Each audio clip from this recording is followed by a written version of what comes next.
اسی کا ذکر خلاق کائنات نے اسی حدیث قدسی میں بیان فرمایا کہ ہے انسان لوگوں جو تم ان اولیاء کو دیکھتے ہو مت سمجھنا کہ یہ اولیاء اب اپنی آنکھ سے دیکھتے ہیں، وہ جو ان کی اپنی آنکھ تھی اسے یہ دنیا میں بند کر کے آئے ہیں، اب اپنی آنکھ کے دروازے کو بند کر چکے ہیں، اپنے کان کے دروازے کو میرے لیے بند کر چکے ہیں، اپنی زبان کے دروازے کو میرے لیے بند کر چکے ہیں، اپنے ہاتھ کے دروازے کو میرے لیے بند کر چکے ہیں، اپنے پاؤں کے دروازوں کو میرے لیے بند کر چکے ہیں، اپنے افکار و تخیلات کے دروازوں کو میرے لیے بند کر چکے ہیں۔ اب جب یہ میرا بندہ میرے لیے اپنی آنکھ کے دروازے کو بند کر چکا، اپنے دل کے دروازے گناہوں کے دروازوں کو بند کر چکا، اب کنت سمعہ الذی یسمع بہ، اب میں اس کے کان بن جاتا ہوں جس سے وہ سنتا ہے، اب میں اس کی آنکھ بن جاتا ہوں جس سے وہ دیکھتا ہے، اب میں اس کے ہاتھ بن جاتا ہوں جس سے یہ تصرف کرتا ہے، اب میں اس کے پاؤں بن جاتا ہوں جس سے یہ چلتا ہے۔ رب ارشاد فرماتا ہے کہ اب وہ اپنی نگاہوں سے نہیں دیکھتا، اب وہ جہاں دیکھنا چاہے دیکھ سکتا ہے، جس جہاں کا نظارہ کرنا چاہے نظارہ کر سکتا ہے،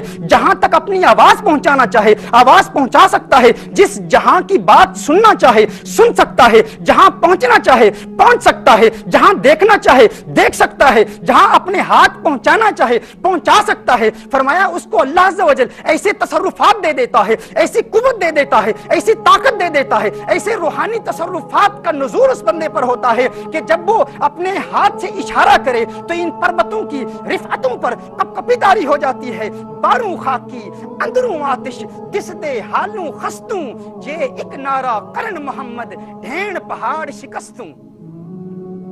ناظرین کرام، اللہ عز و جل اسے ایسی قوت عطا فرماتا ہے، ہم اسے بظاہر اپنی ظاہری نگاہ سے سمجھتے ہیں کہ یہ عام بندہ ہے، یہ حال مست ہے، یہ فقیر ہے، یہ دیوانہ ہے، یہ بوریا نشین ہے۔ فرمایا اسے بوریا نشین نہ سمجھ لو، اس کے دل میں اللہ عز و جل نے عشق مصطفیٰ اور اللہ کی محبت کی جب یہ چنگاری اور اللہ کی محبت کی آگ جب پیدا ہوتی ہے تو اللہ اسے ایسی قوت دیتا ہے، ایسی طاقت دیتا ہے کہ اس کے تصرفات میں پھر کوئی حد نہیں رہتی۔ اللہ عز و جل اسے ایسا تحکم دیتا ہے اور ایسی کرامات سے نوازتا ہے، اور اس کا ذکر بار بار خلاق کائنات نے قرآن کریم میں بھی ارشاد فرمایا، رسالت مآب صلی اللہ علیہ وسلم کی احادیث میں بھی اس کا ذکر ملتا ہے۔ ناظرین کرام، سوال یہ پیدا ہوتا ہے کہ اگر اللہ عز و جل نے اس انسان کو ایسی قوتوں سے نوازا، ایسے روحانی تصرفات سے نوازا، تو آخر کیا وجہ ہے؟ کیا وجہ ہے کہ ہم توبہ کے ابتدائی مراحل بھی طے نہیں کر پاتے؟ شیخ سعدی رحمت اللہ تعالی علیہ اپنے نفس سے خطاب فرماتے ہوئے ارشاد فرماتے ہیں، 40 سال عمر عزیزت گزشت، 40 سال عمر عزیزت گزشت، مزاج تو از حال طفلی نگشت۔ یہ ان کی عاجزی ہے۔ شیخ سعدی سرازی فرماتے ہیں، اپنے نفس سے خطاب فرماتے ہیں کہ تیری زندگی کے 40 سال بیت گئے، 40 سال تو گناہوں کا ارتکاب کرتا رہا ہے نفس، 40 سال گزر گئے لیکن ابھی تک تیرے نفس کا بچپنا نہیں گیا، ابھی تک بچپنے کی عادتیں نہیں گئی۔ جس طرح ایک چھوٹا سا بچہ جب کوئی سویٹ ملتی ہے تو کھا لیتا ہے، کھاتا ہے، جو سامنے موجود ہوتا ہے اسے کھا لیتا ہے، جو نظر آتا ہے اسے دیکھتا ہی رہتا ہے۔ کل جدید لذیذ، ہر نئی چیز کو دیکھتا ہے، بار بار دیکھتا ہے، جسے ہاتھ لگانے کا من کرتا ہے، جی چاہتا ہے ہاتھ لگاتا ہے، کسی چیز سے اجتناب نہیں کرتا۔ شیخ سعدی فرماتے ہیں 40 سال بیت گئے، 40 سال تو نے برباد کر دیے، ابھی بھی تیرا نفس ہے، نفس ابھی بھی تیری تسلی نہیں ہوئی، اب بھی تو قابو میں نہیں آتا۔ اور یہ ان اولیاء کاملین کی عاجزی ہے، یہ ان کی انکساری ہے۔ شیخ سعدی کا مقام، یہ تو وہ تواضع، انکساری اور فروتنی میں یہ کہہ رہے ہیں، ان اولیاء کاملین کا مقام۔ شیخ سعدی علیہ رحمہ کا وہ عظیم واقعہ مجھے یاد آ رہا ہے، حضرت شاہ عبد الرحیم محدث دہلوی رحمۃ اللہ تعالی علیہ، ایک عظیم ولی کامل شاہ ولی اللہ محدث دہلوی رحمۃ اللہ تعالی علیہ کے والد، آپ دلی میں کسی سفر پر تھے، پیدل چل رہے تھے، تو شیخ سعدی شیرازی رحمۃ اللہ تعالی علیہ کا ایک کلام، ایک ربائی آپ پڑھ رہے تھے، گنگنا رہے تھے۔ اولیاء کاملین کا ایک ذوق ہوتا ہے، اور جب ذوق پیدا ہوا، پہلا مصرع پڑھا تو شاہ عبد الرحیم محدث دہلوی رحمۃ اللہ تعالی علیہ کو دوسرا مصرع یاد نہ رہا، دوسرا مصرع بھول گئے۔ جب دوسرا مصرع بھول گئے تو دل میں تمنائیں مچلنے لگی کہ میرا ذوق ٹوٹ گیا ہے، اور اولیاء کاملین کے ذوق کا عالم کیا ہے، اس ذوق کو تو الفاظ کے ساتھ بیان ہی نہیں کیا جا سکتا، انسانی زبان کو یارہ ہی نہیں رہتا کہ اولیاء کاملین کے ذوق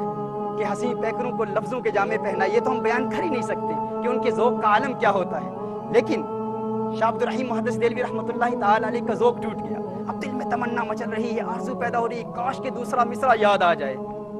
اللہ کی بارگاہ میں دعا کرتے ہیں، خواہش ہے کہ مولا دوسرا مصرع کسی طرح یاد آ جائے. اچانک ایک نورانی بزرگ تشریف لاتے ہیں، وہ شیخ سعدی کا دوسرا مصرع بیان فرماتے ہیں. شاہ عبد الرحیم محدث دہلوی رحمۃ اللہ تعالیٰ علیہ بہت مسرت کا اظہار کرتے ہیں، خوشی میں پان پیش کرتے ہیں کہ آپ پان لیجئے گا. وہ بزرگ فرماتے ہیں ہم پان نہیں لیتے. آپ کو حیرت ہوتی ہے کہ رہتے دلی میں ہیں اور پان نہیں لیتے. اب یہ دونوں پیدل اکٹھے چل رہے ہیں. اچانک وہ بزرگ جنہوں نے شیخ سعدی رحمۃ اللہ تعالیٰ علیہ کا دوسرا مصرع مکمل کیا تھا، ذوق برقرار کیا تھا، اور شاہ عبد الرحیم محدث دہلوی رحمۃ اللہ تعالیٰ علیہ کا ذوق قائم ہو چکا تھا. شاہ عبد الرحیم دیکھتے ہیں کہ اچانک وہ بزرگ پاؤں اٹھاتے ہیں، ایک قدم بڑھاتے ہیں اور بہت دور پہنچ جاتے ہیں. انہیں اس وقت علم ہوتا ہے کہ یہ تو اللہ کا کوئی ولی ہے جو قبر سے آیا ہے. تو اس وقت ارشاد فرماتے ہیں کہ ہے اللہ کے ولی اپنا نام تو بتاتا جا، تو بتا تو کون ہے. اور پھر فرماتے ہیں اچھا اس طرح کر، اپنا نام بتا، تیرے نام کی فاتحہ دوں گا، تیرے نام پر تجھے اصالِ ثواب کیا کروں گا. تو وہ ولی کامل واپس گھوم کر کہتے ہیں سعدی ہمیں فقیر است، مجھ فقیر کو ہی سعدی کہتے ہیں. ناظرین کرام، یہ وہ سعدی شرازی ہیں رحمت اللہ تعالیٰ علیہ جنہوں نے روحانی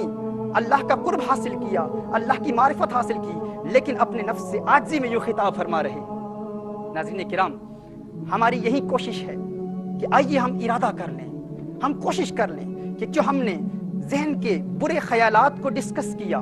اور وہ 5 نسخے ڈسکس کیے جن کی بنیاد پر انسان کا ذہن پاکیزگی حاصل کر لیتا ہے، انسان کا ذہن پاک ہو جاتا ہے، ہم آج ارادہ کریں کہ انشاءاللہ تعالی ہم آنے والی زندگی میں ان 5 نسخوں پر بھی عمل کریں گے اور اپنے دل کی دنیا کو آباد کریں گے. اللہ عز و جل ہمیں دل کی دنیا آباد کرنے کی توفیق عطا فرمائے. وآخر دعوانا ان الحمد للہ رب العالمین.